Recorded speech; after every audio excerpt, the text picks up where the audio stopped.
Good afternoon, and you are listening to Politics in the Pulpit here on your hometown station, AM 1220 and 98.1 FM. In just a few minutes, we'll be joined live by Congressman Mike Garcia, straight from the belly of the swamp. Probably around 2:15 or 2:20 today, he'll be calling in, and Lord willing, we'll be able to have him for about 15 minutes or so, because I know there's going to be some votes that he might have to cast on the House floor today.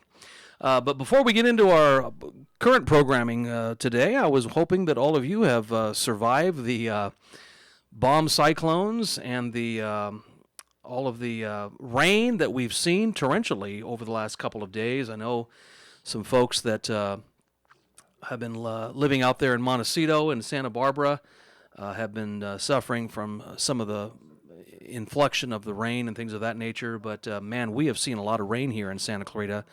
There is no doubt that we need it, and I am sure hoping that you guys here locally have been doing well. But in just a little bit, we'll be joined by Congressman Garcia. We'll be talking a little inside baseball, concerning last week's 15 votes for Kevin McCarthy. But before we go to the phone, I want to clear up some things from last week's show and a particular tweet by the supposed doctor of Demar Hamlin.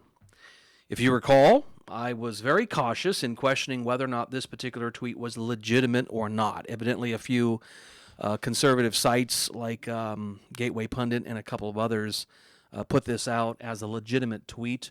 But again, upon further consideration and speculation, it seems that and investigation, by the way, it seems that this was not Demar Hamlin's doctor. And so that was his name, by the way. That was Demar Hamlin's doctor's name.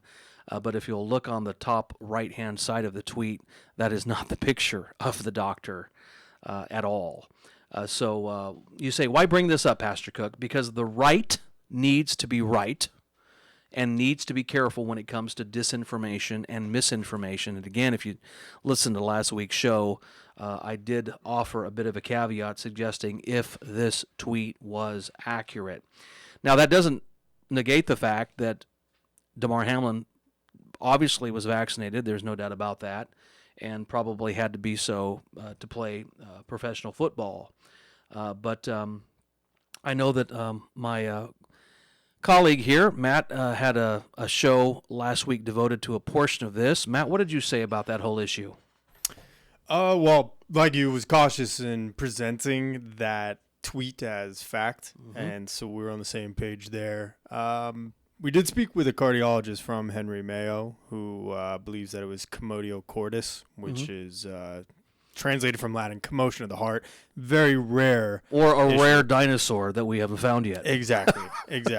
But in everyone's estimation, it sounds like it was this very rare condition that can happen in younger athletes typically, where your heart is struck with, either a ball or a hit from a helmet, like in Hamlin's case, and it kind of disrupts the rhythm of the heartbeat, and that's why he had cardiac arrest.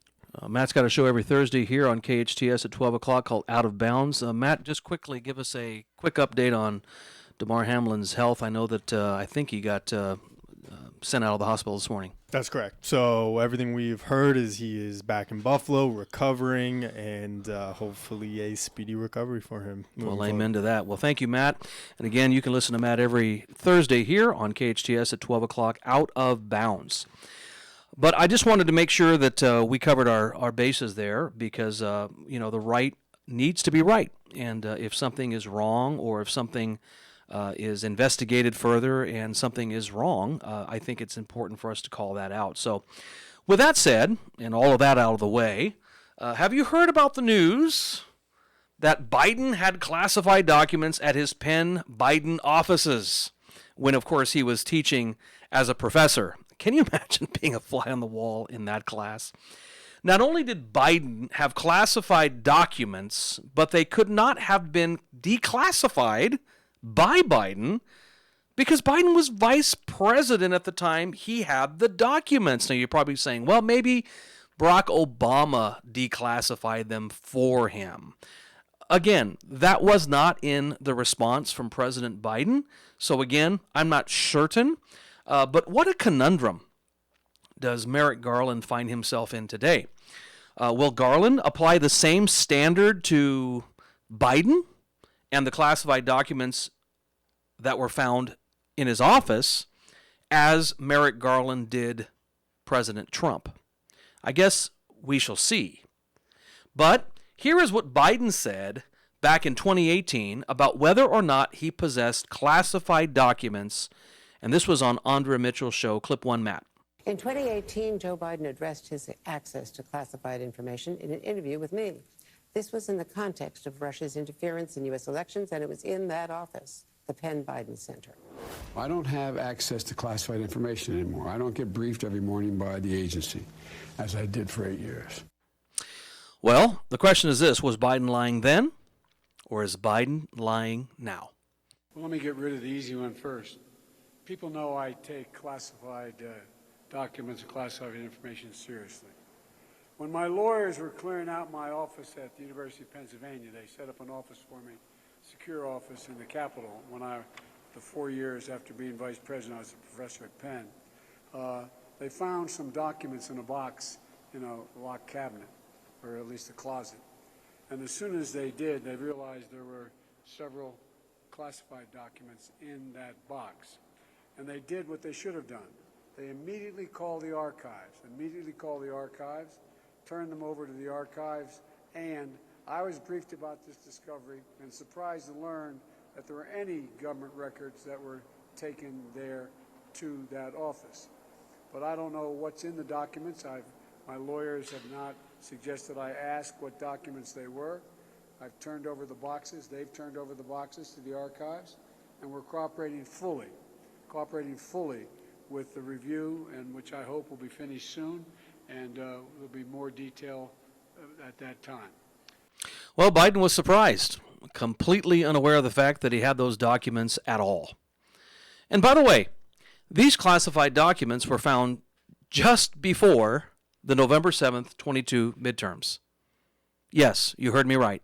They were found just prior to the November 7th, 22 midterms. But news just broke about these classified documents on Monday, January 8th, 2023, just this week. Can somebody say election suppression? If the voting public knew then what they know now, would it have changed a few votes in a few key states? I guess we'll never know. More on the ongoing saga with President Biden and these classified documents next week. We'll have a lawyer from LexRex here in Long Beach, California, talking to us a little bit about exactly what's going to happen going forward with the Department of Justice. But we do have on the line with us today Congressman Mike Garcia. Congressman Garcia is, of course, joining us, I believe, from the state of Washington, in Washington, D.C., I should say. Congressman, how are you today? Hey, Pastor, how you doing? I'm great. Wonderful. How were the holidays? How are the things in the swamp today? What's going on? Actually, the holidays were nice.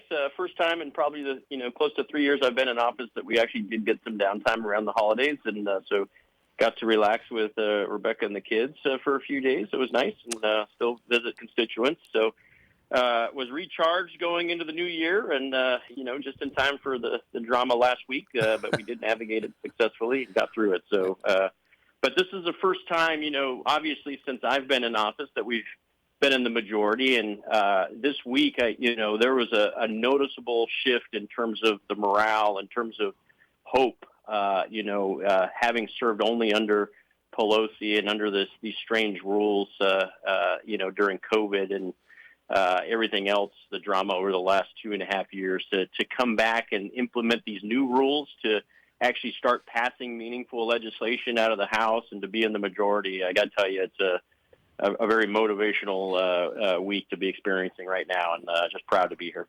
Wonderful. We're glad that you're there, Congressman. And are you going to be doing a vote today on the House floor, or are you on call? So we just wrapped up voting today. We've got 2 more votes tomorrow, and so we're getting ready to wrap up the week. I'll fly home tomorrow night, and then I'll be in the district this weekend and next week, and then back to D.C. for the third week of January. Wonderful. Well, I got a few questions for you, as the 118th Congress has already done a lot of things, and as you say, a breath of fresh air, if you will, with a new leadership. But some have asked, will the agenda from the 118th Congress be a robust agenda? I know what we have heard from this Congress. I know what we've heard from Kevin McCarthy, the Speaker of the House. But what does Mike Garcia say? Will the 118th Congress agenda be a robust agenda? Yeah, the 118th House agenda at least will be. I have no doubt about that. We've already made some great progress this week. In the first couple of days, not only did we pass the rules package, but we passed the bill that effectively revokes the funding for the 87,000 IRS agents. We've done a couple key pieces of legislation. We've stood up a select committee that will hopefully have both Democrats and Republicans on it. We've kept that door open to Democrats to focus on how do we hold China accountable, and how do we also compete and make sure that we have an advantage in every domain against China. We've stood up a select committee now to investigate the weaponization of federal government agencies against Americans, private citizens, and other organizations such as, churches and parents. If you recall, the DOJ effectively calling parents terrorists at some of these school board meetings. These are all things that will be investigated along with, issues around COVID and Fauci, Department of Justice, FBI. And so we have done quite a bit already just in these first 3 days of votes, under the new rules package.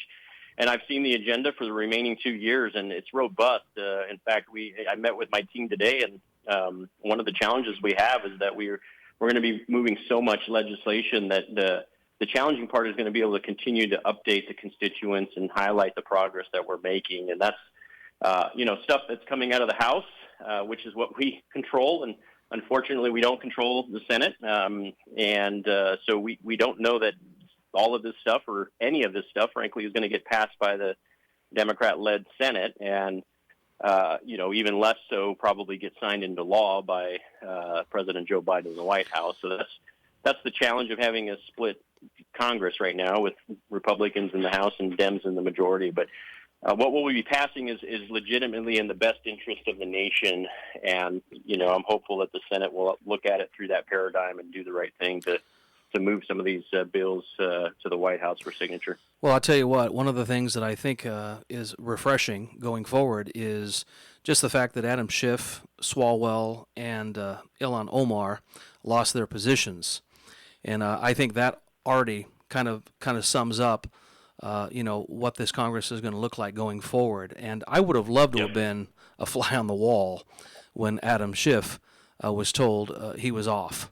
And I know that he's been making the rounds and been saying just all kinds of wonderful things about this 118th House Congress. But are you privy to any information about how these guys handled this information? No, I stay away from him as much as possible. Well, that's good. It's good for you and your entire makeup. Yeah, that's right. And but I do know that he knew this was coming. This is a promise we made, a year and a half, 2 years ago, when we first started to understand the implications of some of the shenanigans.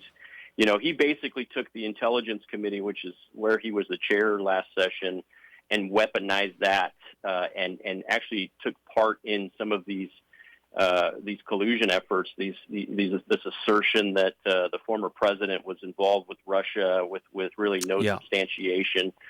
He propagated that, and he was, in my opinion, and I think we're going to substantiate this very soon. He wasn't truthful about these assertions, and so that's why he was removed from that committee. Eric Swalwell is a representative from California who is alleged to have had a relationship with a Chinese communist spy. You mean Bang Bang with Fang Fang?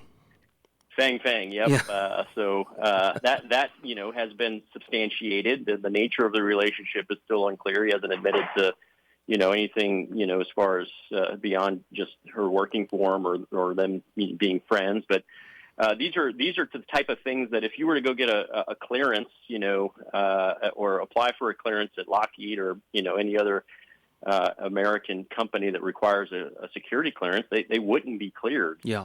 And so as members of Congress, they shouldn't have clearances. And Omar obviously being removed from the Foreign Affairs Conference, the statements that she's made about the Jewish community, Jews in the United States, but even against Israel, have been so inflammatory that she should not be on there. So they saw this coming. This shouldn't be a surprise to them. And this was the precedent that they set. When they removed Republicans from committees just without any real input from the Republican Party, they just did it as an abuse of their power. Absolutely, this precedent has been set now. Well, amen to that, and that already in and of itself is great news. But last week on the show here, I started the show off by talking about my mixed feelings about just all of the ins and outs of what was happening within the House in terms of the votes for Speaker McCarthy, and the fact that it took 15 in order to get him the speakership. And one of the things I said was I was in a strait betwixt two. On the one hand, I did like seeing all this being played out in the open because obviously I'm an inside baseball kind of guy and I kind of like it. But on the other hand, for the average Joe out there watching it, I didn't like it all being played out in the open. So Right. I was kind of stuck between the mushy middle there. But how contentious did things get, Congressman, behind the scenes? I know some things kind of boiled over with one particular senator, with a congressman with a House vote. But how contentious did things get, if you wouldn't mind? Well, and I had I was able to give the nominating speech on the 13th round. Hopefully you were able to see that. We did. For me, this wasn't about McCarthy, the human being. This was about allowing us to, light the fuse on this agenda and get moving forward and execute the commitment that we have to America. So that was an honor and a great experience. And I will note that after that speech was the first time people changed their votes. So I jokingly tell people, they should have had me go first. We would have avoided all this. But it was really the negotiations in the background on the rules. And so as contentious as it looked from the outside, it actually wasn't even as nearly contentious as the conversations that we had in November within our party, right? Mm-hmm. And that's what I don't think a lot of Americans understand, that we actually started this whole debate, and there was actually an election within our party back in November where we not only nominated Kevin McCarthy but voted on it, and you got 90% of the votes. And then there was 5 weeks of just, a slugfest around the rules, and there was a lot of heated debate. And, ideally we would have buttoned all of that up by January 3rd, but there were some hanging issues that were truly important. And in the end, I'm glad we incorporated almost all of those things.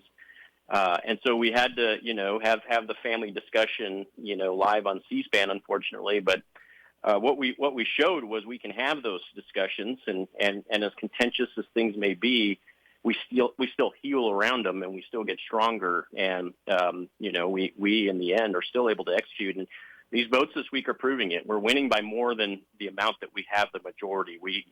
This one of the votes here, about over 100 Democrats ended up voting with us. So that's showing you that we're on the right side of things, and we can actually come together as one team for one fight and in the interest of the country. So it was a lot of drama, but honestly, compared to the stuff that was going on in the scenes a couple months before that, it wasn't nearly as dramatic. And but it was good, I think, for the American people to pay attention to it and Absolutely. Hear what the issues were. Not only did we see and enjoy your nominating speech, Congressman, but I also enjoyed watching Matt Gaetz kind of retort it. And it was kind of neat to see what Matt had to say. And talking about Matt Gaetz, you had these 20 holdouts that remain pretty steadfast until the very end there. But I guess the question would be this, Congressman: will the party be unified going forward? I think I know the answer to this, but just for our listeners here, will the party be unified going forward, or will one part of the House look at the 20 holdouts as bad blood and not healthy for the Republican Party, and will those 20 look at the rest as just a bunch of rhinos? No, I think, first of all, there's some of us who are actually further right, and stronger conservatives than some of the 20 holdouts. And you know that more than half of the Freedom Caucus ended up voting for McCarthy on day one. Yes. So it's not necessarily where they fell on the political spectrum, but I think because we have gotten through it and we did get a better product in the form of the rules package, and we all now realize, a lot of folks didn't realize the value of that rules package initially. We see what happened last week as a good thing. And did it go too long? Was it maybe a little too emotional?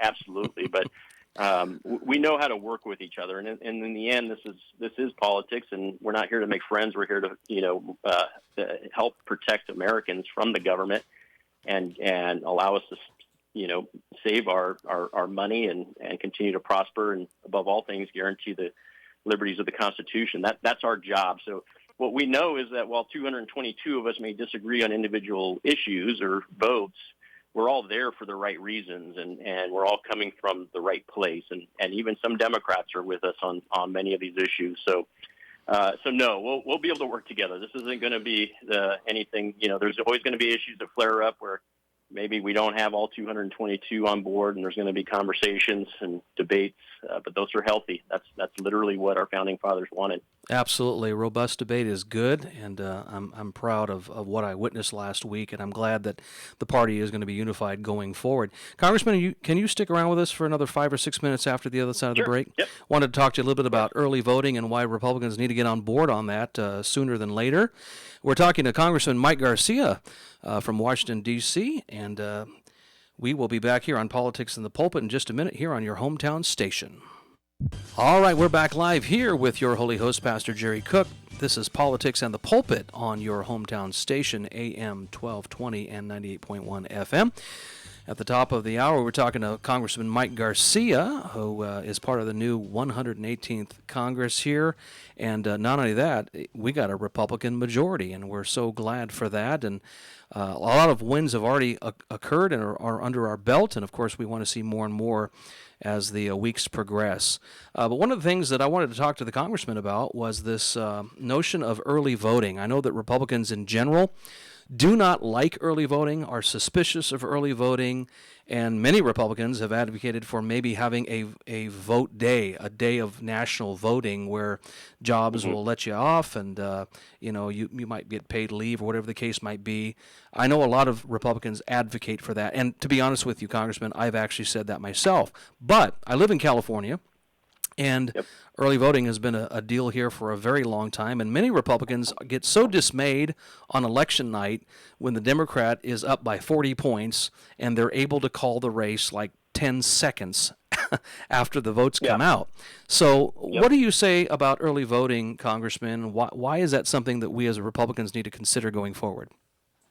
Well, so first of all, just a constitutional overview, the federal Constitution that we all know and love requires that the states be responsible for the time, location, and manner of the election. So as much as, folks like me at the federal level may want things to be different, like what you described, the reality is that Sacramento is going to determine how elections are run in California, not Washington, D.C. So that being said, where they have a supermajority of Democrats, they're going to run their elections the way they want to, which is the way we do, which is 30 days of, vote by mail, 2.5 weeks of voting in person, universal vote by mail, regardless of whether you ask for it, no voter ID, same-day registration, pretty much all the bad things. So the ballot harvesting is legal, ballot curing is legal. So we're not going to change those rules. And as upset about them as we can be, there's no point in that. It's just therapeutic to complain. Yeah. So we have to play into those rules. And so, and my election, the special election in May of 2020 was the first election where these rules were actually implemented. It was in the middle of COVID, and then after the lockdowns, California formalized all of these indefinitely for all elections. So my election in May of 2020 was all universal vote by mail plus some limited days of in-person voting. And Republicans, as you said, were split on it. And I was out there harping, vote early, vote through the mail, track it. You can track it in California. Yep. And so I have done that, where you can go online and you can see that the vote is in, the vote's been counted, and you get that warm fuzzy that it's been received, processed, and counted. Yep. So what happens is if you vote early, you actually show strength if you can get to the right levels, and that's a necessary thing. To show strength early prevents your opponents maybe from working as hard or spending as much money. And the reality is that in a district like ours, where there's only 29% Republicans registered, even when we push Republicans to vote early on election night, I'm still going to be down anywhere from 10 to 22% at the end of election night. Yeah. And then as the election day results come in, we claw our way back and we win by a couple percentage points. So that's the nature of the beast. But there's a lot of variables that if you vote early, you remove variables, right? You never know if there's going to be a PSPS event, power shut off, terrible weather. In November's election this past year, we had a very, terrible rainstorm with mudslides in Acton and Agua Dulce. There's all these variables that if you wait till the last day, your vote's not getting reflected, and we're not showing that strength for conservatives. But B, you're inducing all these variables that may make it so that it's harder for you to vote. So, and by the way, the Democrats, especially the further left on the spectrum, they vote early, they vote through the mail. And those votes are counted. I can assure you that all the votes are counted. So we've got to make sure that we're keeping up with it. Well, I remember we had a conversation face-to-face a few months back, and I had mentioned to you that I thought John Fetterman was probably the greatest reason to vote against the notion of voting early, mainly because I think the Democrats wanted everyone to vote early because they did not want people to judge his debate performance the end of October. But on the other hand, I would argue, and perhaps maybe you would too, Congressman, that Fetterman essentially won that race early, and Dr. Oz didn't win it at all, even late. So do you think, Fetterman is, on the one hand, obviously suffering still from the bouts of the stroke that he had, but at the same time, you could tell why the Democrats did what they did, because obviously they wanted to get as many votes out front before that debate performance on October 27th with Dr. Oz. So essentially, he won that race early.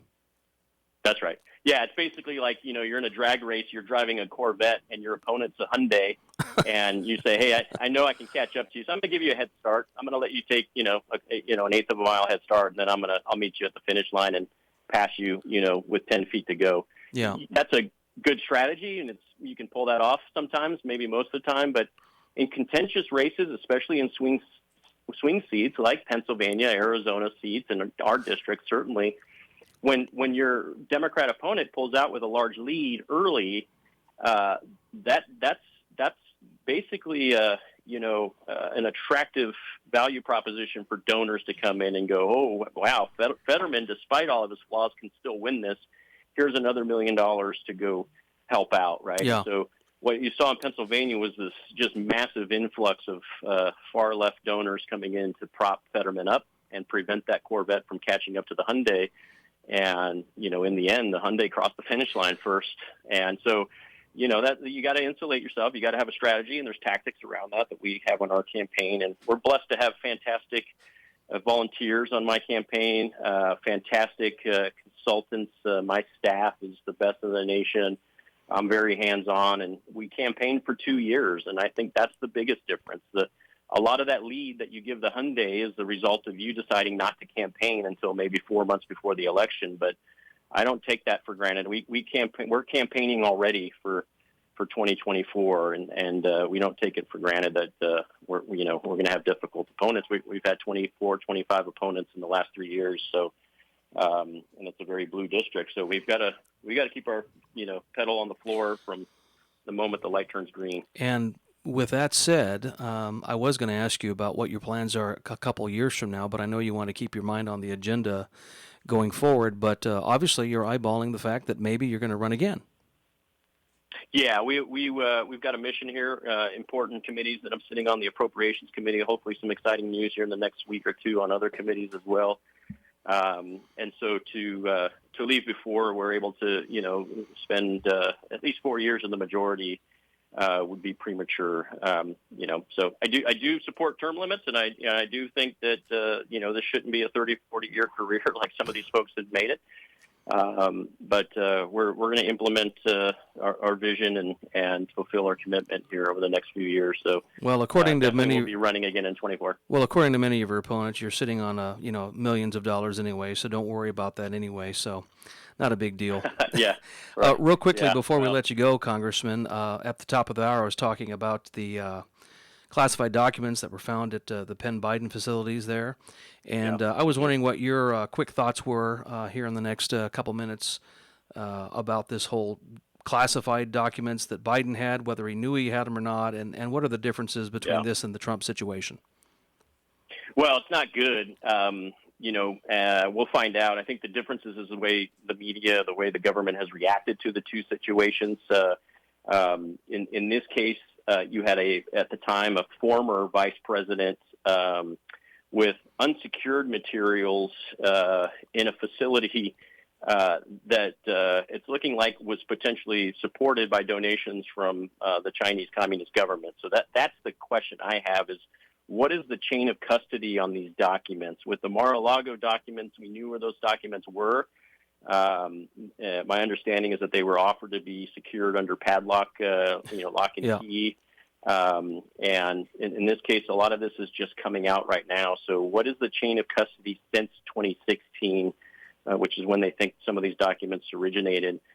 Who has seen them? What's the damage that's been done? But, as someone, I've had a security clearance, Pastor, since I was 18 years old, right, with the military and then at Raytheon and now here. And the way they handle clearances here in Congress is actually scary. The federal government for elected officials treats folks like gods, and there's no protocols to make sure that we're handling classified briefs and material correctly. It actually scares me sometimes, some of the things I see. And so people would be fired over this at private companies, or they would be relieved of command if they were in the military handling classified documents like this. So when the commander-in-chief does it or the vice president at the time does it, it's very scary. This needs to be investigated fully, and people need to be held accountable.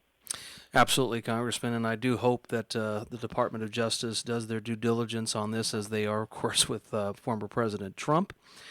But, Congressman, before I let you leave today, what's the one thing you'd like to see on the agenda get voted on and implemented here in the next couple of years? Well, I think the economy, two things, if I will, but the economy, getting this spending under control. We have let spending escalate anywhere from 30 to 45% in all of our federal agencies across the board. So we got to cut spending. We've got to start fighting this inflation problem and get to a balanced budget at some point. And in parallel, also make sure that we are defending ourselves against this China threat in all domains, not just the military, but cyber, space, intellectual property, obviously biologically, with things like COVID. We've got to start taking China more seriously. We've got to cut spending and fight this inflation problem, but not at the expense of our security. And, in the end, the biggest threat to our nation right now is our debt. So if we can't control that, we're setting ourselves up for failure. Well, Congressman, you know that I pray for you. You know our congregation prays for you. We support you, and we thank you very much for your representation here in our district. And Lord willing, you'll have a safe trip back to California this weekend. Well, I appreciate it. Thank you, and blessed to be here. It's an honor, and as always, the number one thing for me in this office is taking care of our constituents. So, folks, please reach out if you need help. It's an honor to help everyone in our district navigating issues with the federal government. Absolutely. Thank you, Congressman, for joining us today on Politics in the Pulpit. Thanks, Patrick. God bless. You are listening to Politics in the Pulpit here on your hometown station on KHTS AM 1220 and 98.1 FM. We'll be back in just a minute. We are back live here on Politics in the Pulpit on your hometown station. I'm your holy host, Pastor Jerry Cook, on AM 1220 and 98.1 FM. Had a great conversation with Congressman Mike Garcia about the 118th Congress. Let me just say a couple things about the congressman, having known him since 2019. He is one of those men that can keep the district at the forefront of his mind. I think that is a characteristic that is unique to him, and maybe a few others nationally speaking. But there are Congress people that have kind of nationalized their campaigns and nationalized their profiles. And I think that is good to some extent, and also it can also be a problem. I think of Lauren Boebert in Colorado. I think she's needed in the House. I'm glad that she's there. I'm glad she eked out a win in November. I also think of Marjorie Taylor Greene in Georgia. I'm glad that she won a resounding race in her district there in Georgia, but they've kind of nationalized their profiles with the way they talk and some of the things that they deal with. But one of the unique qualities about our congressman here in our district is Mike is, well, first of all, he lives here, and he's here a lot. And he's able to connect with our community at a visceral level, which I think is a good thing. And so the fact that he's coming back this weekend, he's going to be addressing a Republican women's group, and he's able to keep this thing local, and he's down to earth and is just real easy to talk to. A lot of good positives about our congressman. And again, if you're a Christian out there listening, we're commanded by the Holy Scriptures to pray and lift up those in authority over us. And we want to make sure that we lift up the congressman and make sure that we keep his wife and family in prayer as well, as I'm sure they're always under attack from the opposite side. So again, thank you, Congressman Garcia, for being here on the show today. Looking forward to another conversation in the future. As we were on the break, we had some breaking news that just happened, that literally just in. This is a hat tip right scoop, if you want to look at this on your own. It says, second batch of classified documents kept by Biden found at separate location. Interesting. It goes on to say Joe Biden had been hoarding even more classified documents than first thought. How many more will be found? Time will tell, but the latest batch discovered by Biden aides have the White House shutting down reporters and keeping their lips sealed. It was NBC News that reported it, and it's blowing up. NBC News says this, exclusive, aides to President Biden have discovered at least one additional batch of classified documents in a location separate from the office he used after leaving the Obama administration, a person familiar with the matter says. So again, a couple days ago when this all broke on Monday, I kept saying to myself, how do we know from the powers that be that he had 10 or a dozen classified documents? Are we supposed to take their word for it? I mean, they were very specific about how many supposedly President Trump had. And why isn't there a raid? I mean, they raided the Mar-a-Lago estate. Now, a lot of people would draw a connection and say, well, the difference is that it took a lot of time and a lot of wrangling between Trump and those in the know to be able to get those classified documents, and that's why they had to raid his Mar-a-Lago estate in order to get them. Well, here's the thing. 3 days ago, they were telling us, or 2 days ago, they were telling us that it's just 10 classified documents. And again, we don't know if it's just 10. And now we're just learning today they had more classified documents in a separate location. So again, who are we to believe? And who's to say there aren't more classified documents out there? And by the way, in reference to the initial find on Monday, do you know that $55 million, I believe, was donated towards the Penn Biden juncture there in Pennsylvania? Chinese money. $55 million of Chinese money. Is there any curiosity? Is there any intellectual curiosity from our lamestream media to try to figure out if there's some sort of connection there? And by the way, some of those documents, according to those in the know, say that some of it deals with the Burisma situation when Hunter Biden was seated with Burisma. And also there was some stuff related to Ukraine. And we're allied with Ukraine right now against Russia. I'm just wondering if there's anybody at all remotely curious about what's going on here. And again, if we just had a real media, I think this would be refreshing, because if this were President Trump, or if this were a Republican of any conservative backbone, the media would be on this like flies on excrement. There's no doubt about it. So this is a developing story with this second batch that was found in a separate location.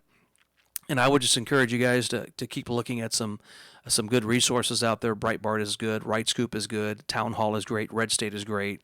And Lord willing, we'll get to the bottom of this. And you know, the other thing I failed to ask the congressman, and I'll ask him this when I see him personally in the next few days, is I'm sure hoping that this Congress will take seriously all of the Twitter files that have come down the pike. And of course, we're still being teased about whether or not we're going to get this coronavirus Fauci file thing from Twitter. But that should be very interesting going forward. But I sure hope that there are going to be some swift repercussions from some of these Twitter files that we've seen down through the last several weeks being leaked by Elon Musk, because there needs to be some sort of oversight over the federal government basically telling these platforms, hey, suppress this, downplay this, don't post that, take this down.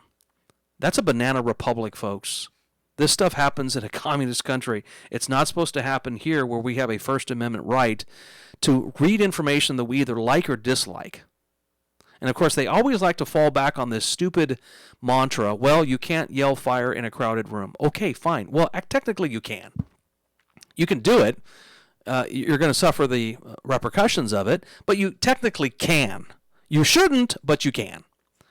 But that's their mantra they always like to fall back on. You know, all I can tell you is this. There's information out there that I do not like. I was standing before the city council here for Santa Clarita yesterday, and I had an opportunity to say a few things about a Planned Parenthood facilities that could potentially be brought up to Santa Clarita, which of course I'm against. There was another gentleman that came after me that basically said everything that I said in what I had said was false, misleading, a lie. And of course, there was nothing that I said that was false or misleading or a lie, frankly. I got all the stats from another organization that had all the correct stats. Plus, I checked them out. And so, was I mad that he said that? No, I don't care. He can say what he wants. Not a problem. It doesn't hurt my feelings at all. I think it's important to have that kind of dialogue, even if you don't agree with the guy on the other side. But yet, we have a party in the country, a political party in the country, that desires to stop any kind of debate, and they're doing this under the pretense of misinformation and disinformation. That is their cloak that they keep hiding under. Well, let me give you a few shameless plugs here as we come to the end of our program. Don't forget, on January 29th at Freedom's Way Baptist Church, we are going to have creation speaker Russ Miller with Creation Ministries. He'll be speaking all three services at 9:15 a.m., 10:30 a.m., and 5 p.m., and he will be taking Q&A at the 5 o'clock services, so I encourage you to come out to that, and you can see that on Facebook at Freedom's Way Baptist Church, or check us out online at freedomswaybaptistchurch.com. I encourage you to come out. We'll also have an opportunity on the week just before, the Wednesday right before January 29th, creationist Russ Miller will be on the program to talk a little bit about creationism, Darwinianism, and some evidence for biblical creation during the radio broadcast. Next week, we're going to talk a little bit about the repercussions of the Biden administration and these classified documents with Lex Rex from Long Beach. And so encourage you to listen in next week. Bring some more listeners in with you. Thank you very much for listening heretofore these last several months. And this is your holy host, Pastor Jerry Cook, saying thank you again for listening to Politics in the Pulpit here on your hometown station, KHTS FM 98.1 and AM 1220. Lord bless you.